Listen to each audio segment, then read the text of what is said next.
starting as an investment advisor and working as kind of an economic strategist. I've been pretty good at that. I've seen a lot of trends over the years and sort of caught things before they happened. And there was a book that I read in the 90s called A Fourth Turning by Strauss and Howe. And these historians had talked about, how many other historians had observed this, that every 100 years or so, humanity goes through these cycles. You've seen it, you know the book. Are you shaking your head? They go through these cycles where everything changes in a very, very quick time, and basically everything becomes unrecognizable. So our world, systems of money and borders and who we trust and how we get information, everything changes in the blink of an eye. And this has happened again and again throughout human history. It happened 100 years ago, it happened 100 years before that. Some of these are more like what I call an epoch shift, where it's more than just a fourth turning. It's where everything changes, really, really even more significantly. And that would be examples like the advent of the printing press or the French and American Revolution, these kind of things. So clearly, it was interestingly, these folks predicted this in 1996, that we would have one of these fourth turnings right about now. And they didn't know the reasons, but they said something, just like 100 years ago, it was Archduke Franz Ferdinand was the pin that popped the bubble. And we all know that relatively minor event led to, at the time, the greatest world war in history. So we now have and I don't want to say the COVID pin, because the COVID didn't close any businesses. Politicians closed businesses. So the politician reaction to COVID, along with the ongoing printing of money and the trillions that they printed now, going back to the trillions they started printing in 2008 with the banker bailouts bonus system, is an unsustainable system that the bubble is popping. And we see that clear as day.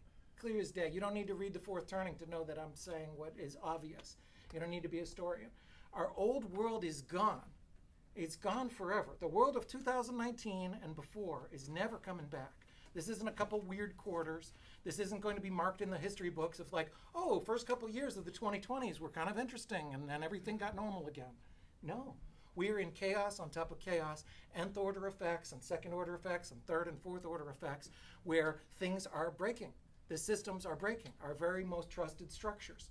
Even things like the definitions of what basic words mean are all under threat, and everything is changing.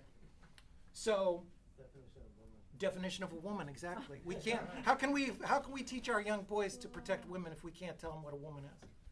A woman's a costume, that anybody can be a woman and say, I'm a woman today. I can be a woman. I can stand before you and say that I'm a woman. How does that differentiate me from a woman who is here? There are a category of people in the world who are able to bear children, or biologically able to bear children, capable of bearing children, and capable of feeding those children and nursing those children. I call those people women, and I want to protect those people. And I want to have a word for it. You can call it whatever you want, but that category of people is a significant thing in our world. And the idea that it's not is sort of absurd, and that's the greatest attack on women probably in our lifetimes. So this is what they're doing. They're redefining words, and this gets me to my point of why I'm running. We're in this fourth turning where the whole world is going crazy. Basic definitions of what we believe are being challenged. Our basic rights, our Constitution, our Bill of Rights, it's being thrown out the window. It's putting asterisks next to it and saying, well, unless Fauci says so, you can move freely and you can have freedom, unless Fauci, or unless this, or unless red flags, unless. And where we're going now is in this fourth turning. Our world is going to be unrecognizable in a couple years, just like it's unrecognizable from 3 years ago. If I came in here 3 years ago and told you they were going to do what they did, you would have never believed me.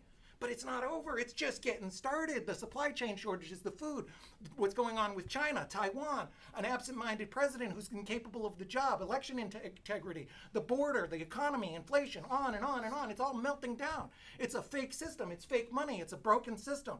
And it's melting down before our eyes, and it's never going to come back, and it's going to completely go out of control. And it's going to be completely unrecognizable. And the world of what our country is going to look like in 2025, just a few years from now, is as unrecognizable as it was from 2019. This world that we're in now is also gone. And we don't even know it. It's already gone. It's done. The bubble's been popped. We're just sitting here like inflation, waiting for the effect to hit us. Inflation started 2 years ago when they started printing money from thin air to give to their cronies. $500 billion to BlackRock, printed from thin air. Trillions and trillions of dollars to Elizabeth Warren's cronies and Maggie Hassan's cronies. They've broken the money, they've broken the system, and it's totally unraveling. our whole system. We can't imagine how crazy things will be. If I sat here 2 years ago, 3 years ago and said, hey, there's going to be a scientist who's going to be in charge. He's going to shut down your business and tell you can't go to the gym, and tell you your nurse needs to take an injection or be fired, and your child or grandchild needs to wear a political signal on their face. You would have thought I was crazy. Well, what's coming? What's coming when President Kamala is in charge of this 300,000 person domestic standing army that Republicans and Democrats, by the way, have supported? This monstrosity of government. So what we're doing now, we're in this fourth turning, and we're going to go one way or another. We're either going to go a path of freedom and peace and our Constitution and human rights and the Bill of Rights, or we're going to go down a path of tyranny and centralized control and authoritarianism and boots on our children's and grandchildren's heads for a generation. That's what we're facing. This isn't about a 3% tax cut. This isn't about, oh, I'm going to do this or that thing, and maybe I'll be one vote against, the 51st vote against whatever nonsense. No, this is about fighting for our country and our future. This is about a fork in the road where our entire country, the world of what we have, and the United States of what we have 3 years and 5 years from now is going to be completely unrecognizable, because the system is in place, and it's in motion, and it's out of control. And what we need to do is make sure that we go down the path of our greatest values, human rights, the Constitution, the Bill of Rights, freedom, and that we absolutely, completely, without exception, completely and totally reject the model that China is exporting to us at the tune of billions of dollars in propaganda to tell us how great this central control, and only through President Xi's central control were they able to save those lives, while 1 million Americans died because of their foolish clinging to freedom. Do you know that the official CDC and WHO, the WHO, agree with China's official stat that they didn't have a single COVID case or a single COVID death for 18 months? This is what they tell us. This is what they tell their own people and the world. That we're the fools because we had freedom and they had central control. And you know what? They're buying it. They're buying it here. Who's buying it? Oh, I don't know. Academia, all the media, all the Democrats, and half the people who call themselves Republicans. And we have got to fight this or we lose our country. So that's why I'm running. I don't really want to be in politics. I have a great job. I have a wonderful, beautiful home, probably one of the coolest homes in New Hampshire. And I don't really want to go down to that swamp. But we have to, because if we don't, we're going to lose everything. And what I am is a fighter. I'm a disruptor. I've been a disruptor and a troublemaker my whole life. Ever since grade school, I did things in my industry that you're not supposed to do, usually very productive troublemaker.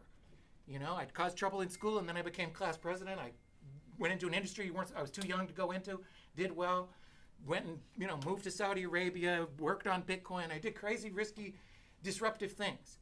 And that's what we need right now. Look at what they've done to us. We can't forget. They don't want this meeting to happen, and if Maggie Hassan goes back down there, this meeting isn't going to happen. They will implement centralized controls, central bank digital currencies where they can just shut your money off at a turn of a switch. Yep. They'll implement the lockdowns. There's a good chance that Joe Biden is not going to finish this presidency. There's a good chance he's not capable. He's just not. We have to face that as Americans. That's not me as a Republican talking at a Republican meeting. That's me as an American. He's not capable of doing that job. We know that. I did a thing the other day, what was it, last week? In honor of the Senate filibuster, I went to Manchester. I went to a hotel. We opened it up to the public, and I said, I'll take questions. I'm going to do my own filibuster, see how long I can speak. I spoke for 33 hours and 9 minutes. No stop. I broke the record that Democrat Senator Strom Thurmond, in opposition of the Civil Rights Act in 1957, spoke for 24 hours and 18 minutes. I broke his record by 9 hours. And that's just me having fun. You send me down there, I'll be a message. You send me down there, I'm a disruptor. I'm a troublemaker. I'm the guy who got kicked out of 5 school board meetings, removed by police. I will go down there and raise holy hell. I'm an American who's tired of this. I'm the leave me alone-ist person. I want to sit at my farm with my 4 beautiful children and my dog and enjoy the fruits of my labor that I've worked very hard for. I don't want to go down to that swamp, but if you send me down there, I will do it. I will go down there and I'll do exactly what I say. I will kick over tables and do every single thing legally I can do within my powers as a United States Senator to right this swamp and set our country back on the path that it needs to do. And that's it. It's all about the votes. It's all about what I do. I say this to every single group. You send me down there, I'll do exactly what I say. I'll vote no against tyranny, against centralized control, against expansion of our tax base, against authoritarianism, against violence, every single time. And I'll vote for the Constitution, human rights, and keeping people out of the business and lives and pockets of people in New Hampshire. That's who I am. That's what you'll get if you send me down there. Thank you. All right.